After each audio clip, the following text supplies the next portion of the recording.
could we just put this thing away today? No. And then go and maybe have lunch? I'm invoking my constitutional right.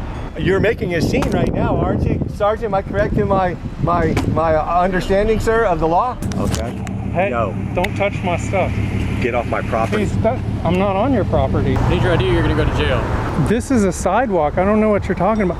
Dude, I need your ID. Okay. Welcome back to the Lackluster channel. Today's story was submitted by Mr. Hartford, who on April 18th of 2021, a warm Sunday morning, traveled to the Calvary Chapel in Chattanooga, Tennessee. His intent was to display a sign as the congregation drove in to attend Mass. The sign read, "The Apostle Paul taught the opposite of what Jesus taught." The entrance to the chapel is off the heavily traveled TN-17 and various side parking lots in a commercial district. Access to various shops and the chapel itself is also available by using the public sidewalk. Upon Hartford's arrival, he greeted the parking attendant and made his intentions known.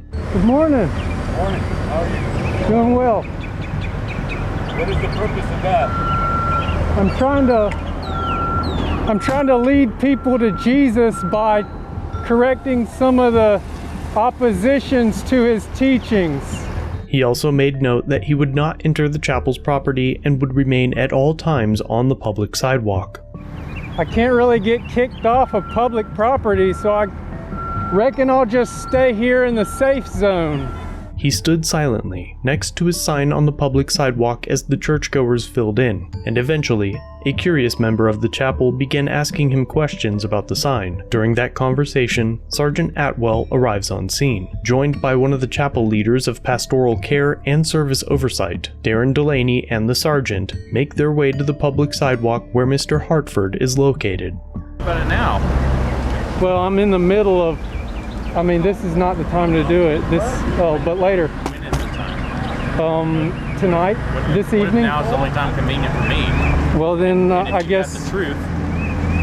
Hey, buddy. Hey. What's going on? How are you? Good. Hey, man. How are you today? I'm doing well. What's your name? I'm Darren. I'm choosing not to reveal that at this time. That's okay. I was just want to introduce myself. What can I help you with today, man? Just help me get my message out. You know, it's great that you have your theological and doctrinal belief, but do you really think this is the best place to try to get that message out? Why? Yeah. Because this is a church that's popular. Which teaches the Word of God, where He changes people's lives. So why would you?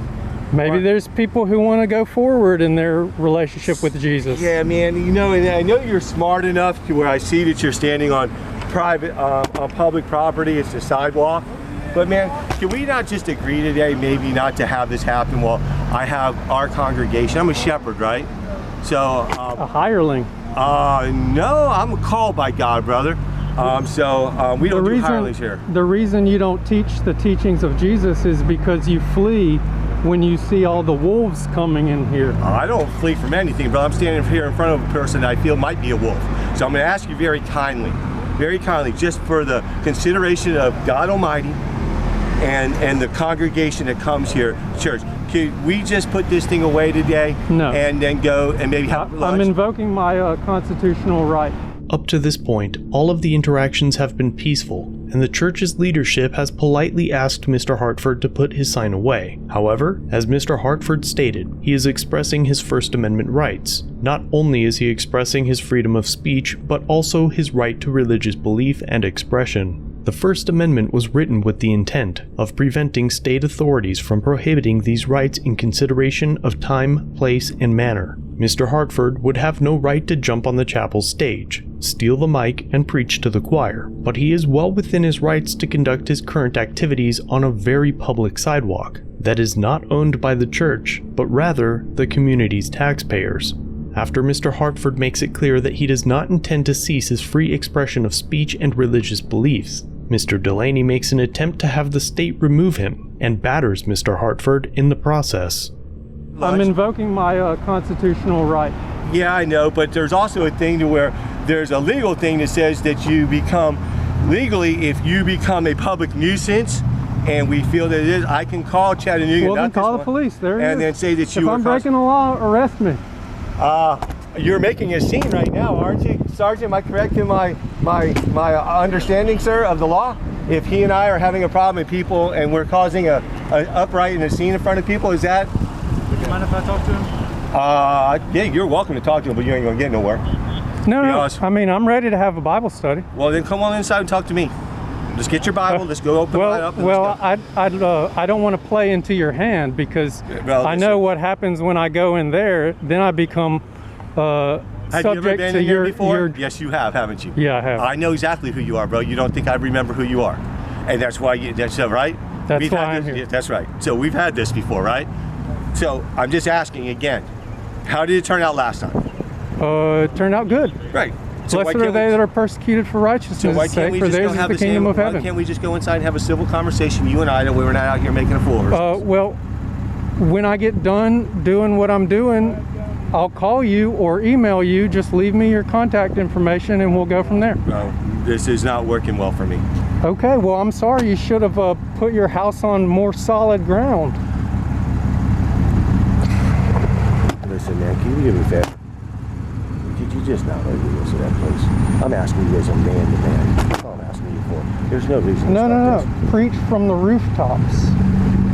Well, number one, you're on the street corner, okay? It was wrong. Well, and your message is going to fall into figurative here, okay? It might, but it also might fall on some good ground and bring forth fruit. So listen, man. Nobody here is paying any attention to your side, okay? I think I'm making a big demonstration.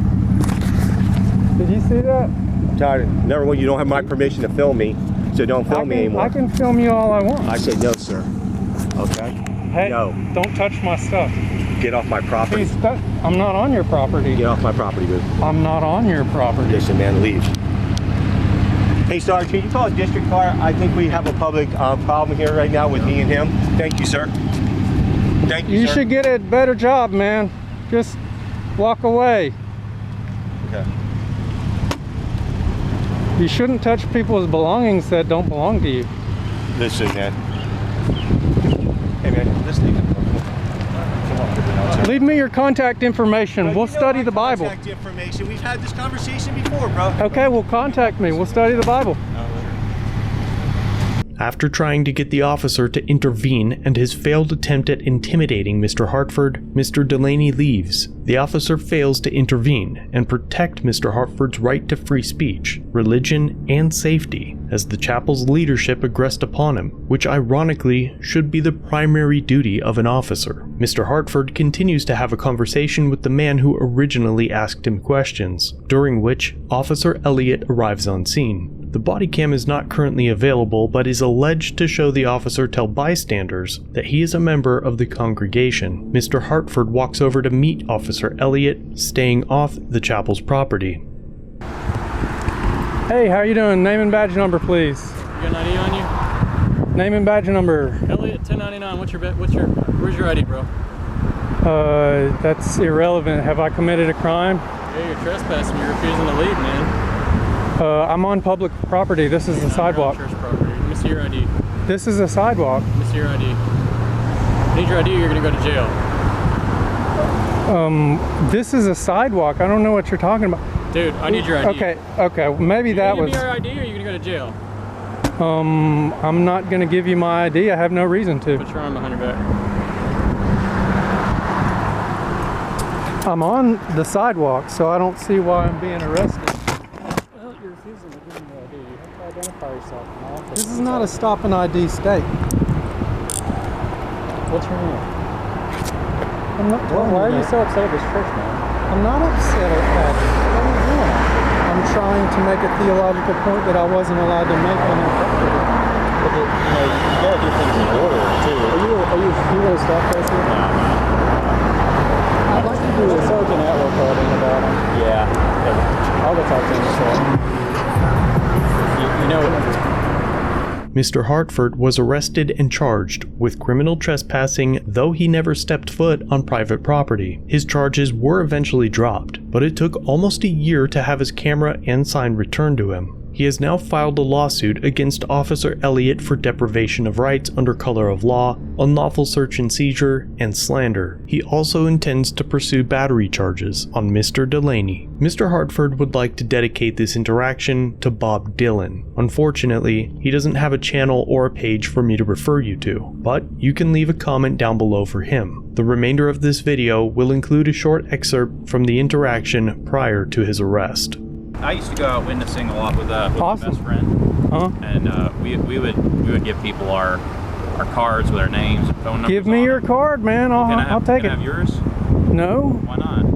Well, because I'm choosing not to reveal that. I don't know if you're... The way the Lord taught, he taught openly in the synagogues. You know, he didn't do anything in secret. And when he was brought before the Pharisees before he was crucified, he said, you know what I taught? I taught it openly. I never taught it in secret. I'm not doing anything in secret. This is public.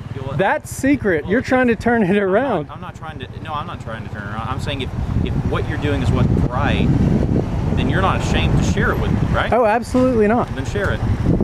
Well, the teachings of Jesus are so contrary to the traditions of men that churches are born not out of a love for them, but a necessity to suppress them because they are so powerful and they overturn the kingdoms of this world. I'm sorry, I interrupted you at the beginning. Can you say it again from the start? The teachings of Jesus are so contrary to the traditions of men that they drew unto themselves many false teachers, one of whom was the Apostle Paul. How do you know he was a false teacher? Because he taught many things opposite the way Jesus taught them.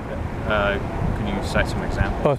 Church authority structure, how to be saved. How is one saved? One's saved by following the teachings of Jesus.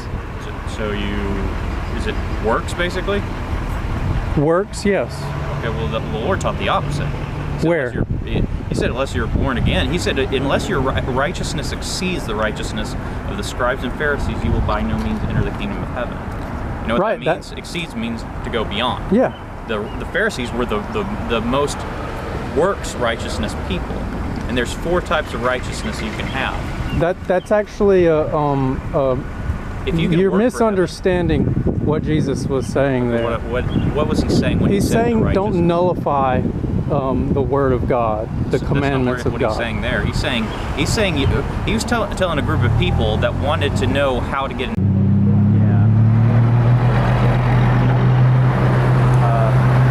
I'm just gonna. He didn't really want to explain to me what his doctrine was, what he taught. It's just he used a lot of vague platitudes. As always, thanks for watching. If you have a video you'd like to submit for review, use the link in the description or pinned comment. Don't forget to subscribe and hit the bell notification for future content. And remember to like, share, and comment down below of what you think of this interaction. It really helps the channel. If you enjoy our content, try our other channels, Lackluster Limited for criminal psychology content, and The Odd Side for paranormal videos. Shirts and other merchandise are available at the Teespring store. Memberships start at just $1 if you'd like to help further support the channel and get a slick Lack logo next to your name. I look forward to seeing you in the next video. All links are down below.